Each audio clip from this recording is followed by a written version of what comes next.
Hi.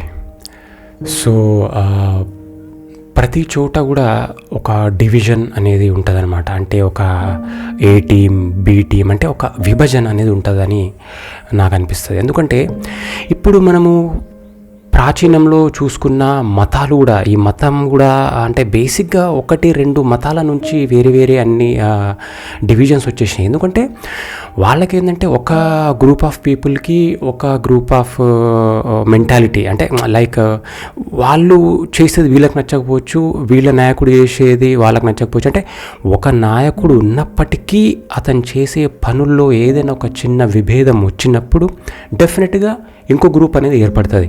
అది రాజకీయం కావచ్చు, మతం కావచ్చు, లేకుంటే ఒక పని చేసే చోటు కావచ్చు, ఎక్కడైనా సరే మనిషి అనేవాడు ఏంటంటే ఖచ్చితంగా డివిజన్, ఏ టీం, బి టీం, ఇంకా వీలైతే సిడి వర్గాలు అనేవి ఎన్నైనా అవుతాయి. బట్ డెఫినెట్గా ఒకటే కాకుండా ఒక విభేదించే వర్గం అయితే ఖచ్చితంగా ఉంటుందని నేను అనుకుంటా.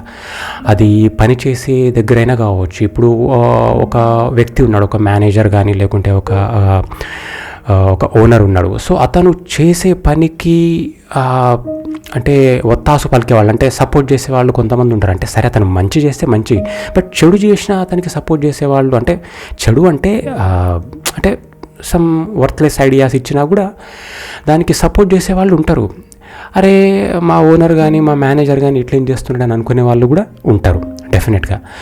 ఎందుకంటే ఈ ఏ టీం, బి టీం ఇట్లాంటివి లేకపోతే అసలు ఇప్పుడు ప్రపంచ యుద్ధం వచ్చినప్పుడు మరి ఒక వ్యక్తి ప్రపంచాన్ని మొత్తం కూడా తన గుప్పిట్లో పెట్టుకోవాలని అనుకున్నప్పుడు తనకంటూ ఒక ఆర్మీ అయితే వచ్చింది కదా. ఒక ఆర్మీ వచ్చింది, తనకు కొంతమంది సపోర్ట్ చేసిర్రు. అంటే అతని చెడు వ్యక్తి అని తర్వాత ప్రపంచం అంతా అనుకుంది అనేది తర్వాత సంగతి. బట్ అంతవరకు అతన్ని సపోర్ట్ చేసిర్రు, అంటే ముందు నుండి కూడా తన వ్యక్తిత్వం తెలిసి కూడా సపోర్ట్ చేసిర్రు. అంటే ఇక్కడ ఏంటంటే ఖచ్చితంగా విభేదం అనేది, అంటే మంచి అనేది ఉంటుంది ప్రపంచంలో అని అనుకోవడానికి వీలు లేదు. నేను రాజకీయంలో కూడా మామూలుగా అప్పుడు చిన్నప్పటి నుండి, అంటే నాకు ఊహ తెలిసిన దగ్గర నుండి న్యూస్ చూస్తున్నప్పుడు ఒక ప్రతిపక్షం అనేది ఏదైతే ఉంటుందో, ఇప్పుడు ఒక పాలిస్తున్న ఒక వ్యవస్థ, అంటే ఒక ప్రభుత్వం ఎంత మంచి చేసినా కూడా ఆ ప్రతిపక్షం అనేది ఎంతసేపు అందులో ఏం తప్పులు తీయాలి అనేది, అంతేగాని అరే ఫలానా వ్యక్తి ప్రస్తుతానికైతే మంచి చేస్తుండు, ఏదైనా చెడు చేసిన రోజు మనం మాట్లాడదాం అనేది ఉండదు.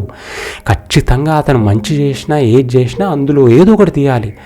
మరి అది చిన్నదా పెద్దదా అనేది కాదు తప్పు. చిన్న తప్పును కూడా పెద్ద చేసి చూపించడము, చూడండి ఏ స్థాయిలో ఉన్నా కూడా పరిపూర్ణంగా ఎవరు చేయలేరు ఆ పరిస్థితుల బట్టి. కానీ ఇవేవి తెలుసుకోకుండా ఎంతసేపు ఒక పాయింట్ అవుట్ చేయాలి అనే వ్యక్తిత్వం అనేది మనిషికి ఖచ్చితంగా ఉంటుందని నేను అనుకుంటా. ఎందుకంటే బట్ నేనేమనుకుంటా అంటే ఒక స్థాయి వచ్చినప్పుడు అసలు మనము వెనక ముందు ఆలోచించాలి. సరే అతను ఆ చేసే వ్యక్తి మనకు నచ్చని వ్యక్తి అయినా కావచ్చు, బట్ అతను చేస్తున్నాడంటే అందులో ఎంతో కొంత నిజమే ఉందేమో. ఎందుకంటే ఇప్పుడు ఏ మనిషి అయినా పూర్తి చెడ్డవాడు, చెత్త అయితే ఉండడు.